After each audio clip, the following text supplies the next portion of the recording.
Nouvelle semaine, nouvelle édition, mesdames, messieurs, bonjour et bienvenue.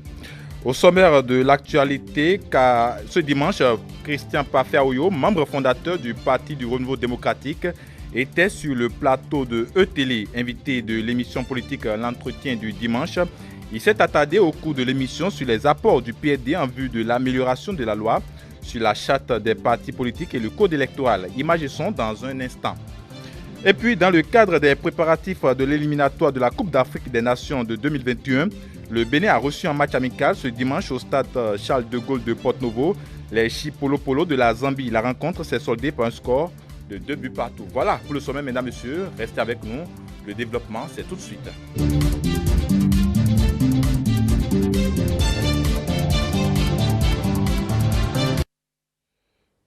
Bonjour, bienvenue à tous et toutes nos excuses pour ce léger retard. Ce dimanche, Pafé-Aoyo, membre fondateur du Parti du Renouveau démocratique, était sur le plateau de E-Télé. Invité de l'émission politique L'Entretien du dimanche, il s'est attardé au cours de l'émission sur les apports du PND en vue de l'amélioration de la loi sur la charte des partis politiques et le code électoral. Suivons un élément que nous a concocté Mathilde Sabi à cet effet. Le ministère relève de l'administration. À partir de cet instant, notre conception de l'État, les services de l'administration sont au service de la population. Le ministère de l'Intérieur n'a pas vocation à empêcher la libre organisation des citoyens. Vous devez avoir tel nombre de pièces. Vous les avez, le ministère constate, et dit, vous avez le truc. Mais dans votre pièce numéro 2, il y a un problème. Il vous le notifie. C'est ça. Mais le militaire n'a pas vocation à interpréter votre dossier, à aller jusqu'à dire non, vous n'avez pas fait un congrès. Ce n'est pas ça le problème d'un ministère. Le ministère constate de manière factuelle. Le parti dit, je ne suis pas d'accord sur votre observation.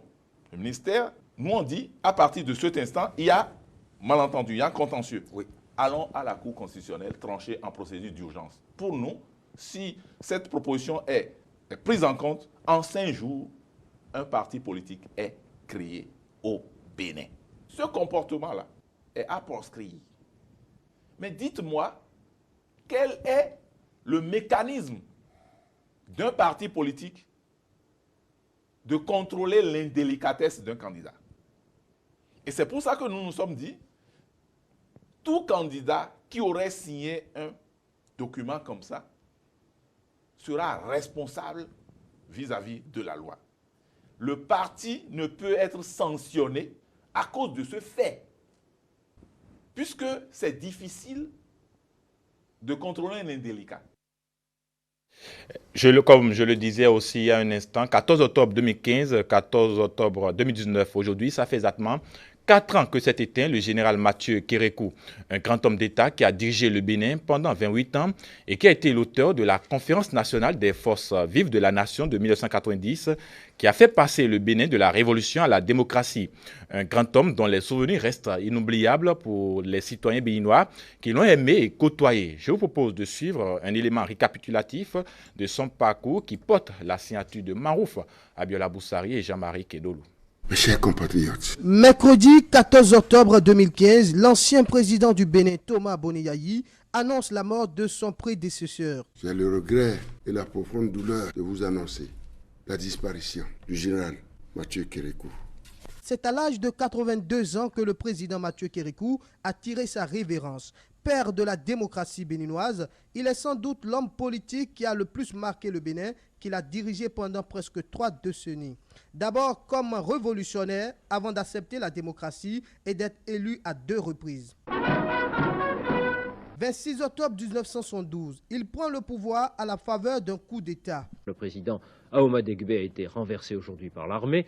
L'armée s'engage solennellement à donner au peuple dahoméen l'espoir d'une aube véritablement nouvelle.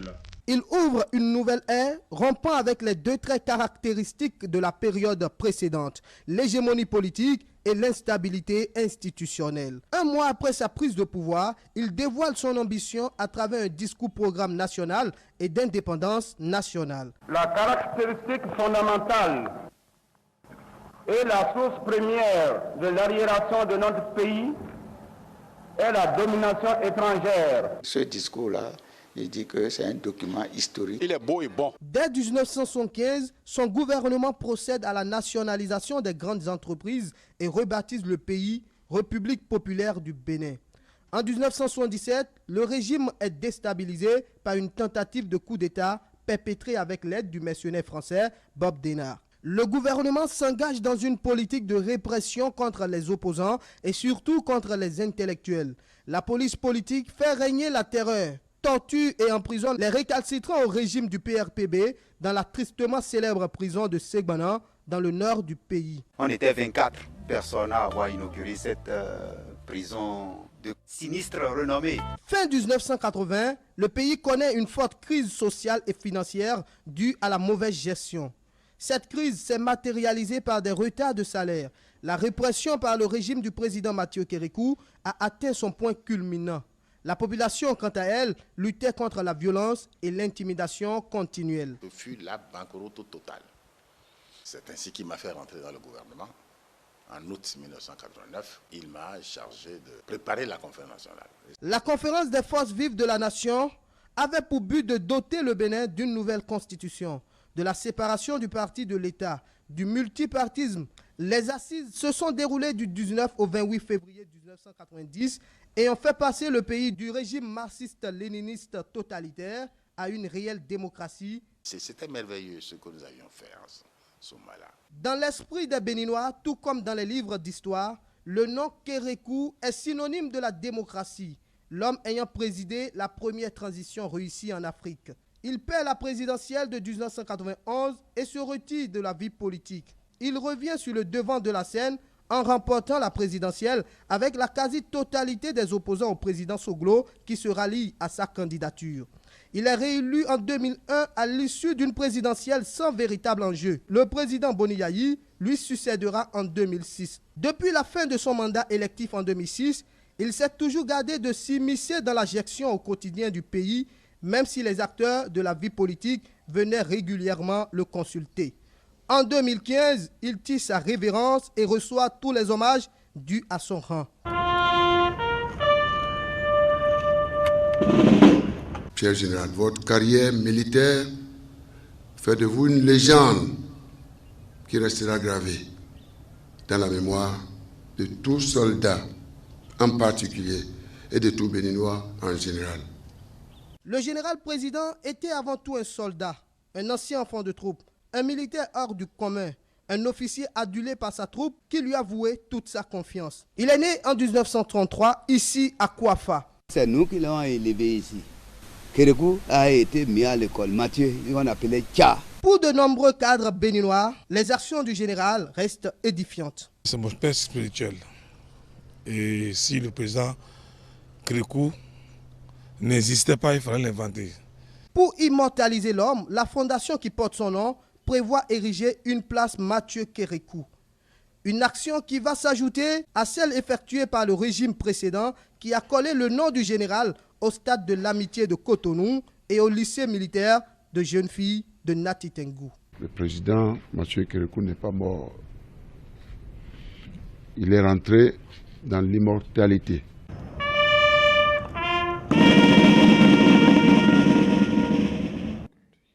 Un élément signé Marou Fabiola Boussari. On reste toujours avec lui, qui a tendu son micro à certaines personnalités de la République qui ont côtoyé le général Mathieu Kérékou. On écoute leur témoignage.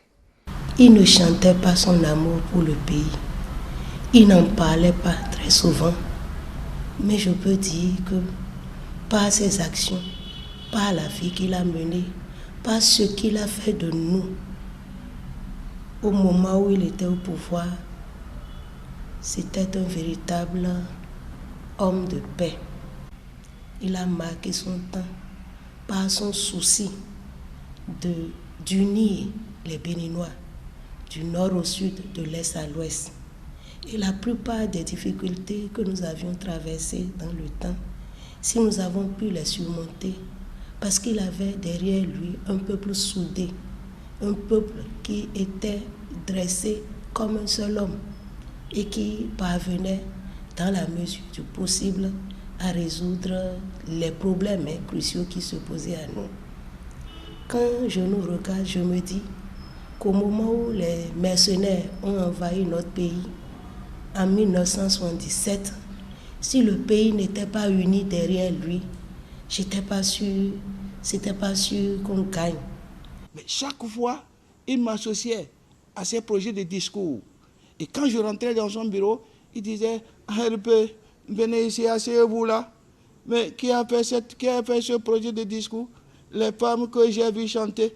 Regardez, mais le participe passé, employé avec l'auxiliaire avoir, s'accorde avec son complément d'objet direct. Placé avant ou après, répondez. Je dis, mon général, mais c'est placé avant. Il dit, et le participe passé, employé avec l'auxiliaire être. Mais qui a fait cette faute-là? Je dis, non, c'est la SP. Bon, une dame là qui est SP, je ne sais pas, peut-être elle ne vit plus, c'était Madame Pinto. Mais il dit, mais vous là, vous dites que vous avez fait l'université. Est-ce que vous pensez que vous savez parler français plus que moi? Le discours là, c'est l'impérialisme. Il n'a pas un autre nom. Je dis, général, camarade général, on peut mettre les puissants d'argent. Je dis, quel argent est puissant? Vous croyez que vous parlez français? Moi, j'ai eu mon BE en 56. Vous étiez où, vous, là? Je dis, moi, général, j'ai commencé à l'école primaire. Il dit, ah bon? Regardez ma chambre BADEF. Asseyez-vous. Regardez sur la table, là. Mais l'argent, là, c'était comme ça. Où est le planton Kwagunda? L'argent est devenu petit, là. Kérékou méprisait l'argent. Même quand lui donnait ailleurs, il ne comptait pas. Il ne sait pas compter l'argent. Pour lui, l'argent, c'est rien. Alors, quand il dépose de l'argent, peut-être que les plantons qu'il nettoie, mais il regarde seulement l'épaisseur. Vous verrez Kérékou, avant qu'il ne monte sur la tribune, il est en train de corriger toujours. Et quand il finit même, vous ne pouvez pas remettre ce discours à la presse. Le protocole, c'était un certain Savoyeda. Moi, j'étais attaché aux choses. Vos collègues journalistes nous attendaient pour donner le message, on ne peut pas vous remettre. Le général tient son discours parce qu'il a corrigé. Non, c'est des enfants de troupes qui ont fait une fierté vraiment pour la nation béninoise. Sincèrement, c'est un brave homme. Et je pense que l'unité de la nation béninoise, nous devons beaucoup au général Mathieu Kérékou. Et voilà, pour rendre un hommage plus amplement au général Mathieu Kérékou, un programme est prévu à partir de 19h. Merci déjà de prendre le rendez-vous. Installé en juillet 2019, la mandature 2019-2020 du district 403-4 du Lions Club International a tenu ce week-end sa toute première réunion de cabinet. Les assises ont permis aux dirigeants de faire le bilan des activités du premier trimestre et de prendre de nouvelles résolutions pour la suite de la mandature. Le compte rendu sur des images de Aliou Anthony. C'est la toute première réunion de cabinet du district 403-4 du Lions Club International. La mandature 2019-2020 que dirige le gouverneur Auguste Olivier Wendo a voulu marquer une pause pour faire le bilan à mi-parcours du premier trimestre. Aujourd'hui, nous tenons notre première réunion de cabinet qui en réalité est une réunion qui nous permet de faire le bilan, le point des activités que nous avons menées durant le premier trimestre. Mes impressions par rapport à ce qu'on a déjà fait, c'est vrai, on a réalisé beaucoup de choses, mais il reste encore beaucoup à faire parce qu'il nous reste quelques petits réglages à faire pour que nous puissions vraiment atteindre le niveau qu'on souhaiterait. Tout le monde n'est pas encore bien ou pas, mais j'ai la conviction que d'ici à là, tout va bien rouler et nous allons réaliser ce que nous avons promis, ce que nous avons arrêté de faire ensemble. À cette réunion prennent part les présidents de région, les présidents de zone, les présidents de commission, les passe-gouverneurs et les coordonnateurs. L'instant d'une journée, ils ont présenté chacun en ce qui le concerne leurs rapports qui ont été discutés et amendés. Je suis très heureux de participer à cette première réunion bilan. Et au bout du premier trimestre de l'exercice qui est en cours, c'est un rendez-vous d'échange pour faire le point des activités qui ont été menées par les clubs au titre donc des 3 premiers mois de l'exercice Lyon. Nous avons constaté avec plaisir qu'il y a eu quelques progrès dans certains clubs, mais également des marge de progression que nous devons pouvoir atteindre au niveau d'autres clubs. Le bilan qui a été fait au titre de ce premier trimestre est mitigé. Il y a eu des succès, il y a des moins bons qu'il faut corriger. Donc, ce sera nécessaire pour faire le point, pour pouvoir prendre des actions correctrices afin de prendre des résolutions idoines pour la suite du mandat. Redynamiser le district A103-4, c'est le leitmotiv qui sous-tend cette activité statutaire du Lions Club international. Plusieurs résolutions ont été prises par ses dirigeants afin de toujours être en phase avec la devise de la mandature. Dépassons nos limites. En page sport à présent, dans le cadre des préparatifs de l'éliminatoire de la Coupe d'Afrique des Nations de 2021, le Bénin a reçu ce dimanche en amical au stade Charles de Gaulle de Porto-Novo les Chi Polo Polo de la Zambie. La rencontre s'est soldée par un score de 2 buts partout. Reportage Isaac Adjé et Paul Esther, ça aussi. Le Bénin a reçu la Zambie ce dimanche en match amical. Une rencontre test pour les écureuils qui débutent en novembre leur campagne des éliminatoires de la prochaine Coupe d'Afrique des Nations 2021. Les gradins du stade Charles de Gaulle de Porto-Novo reflètent bien l'engouement d'un public venu pousser le 11 national à la victoire.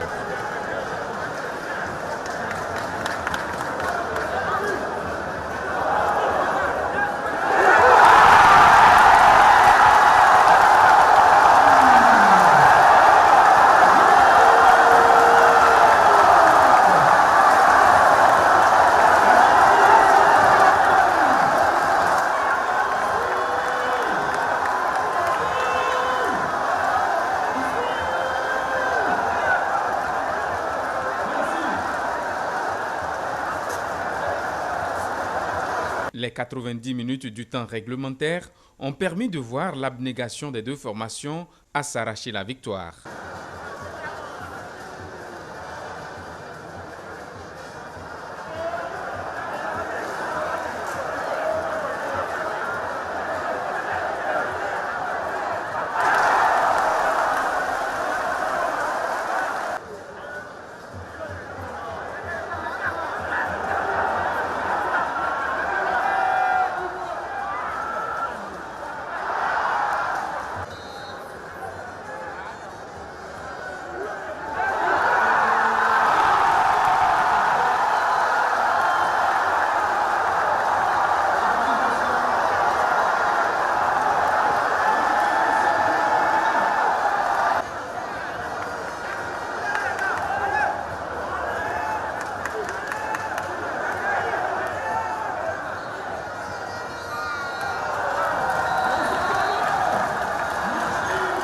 Au coup de sifflet final, le score est de 2 buts partout.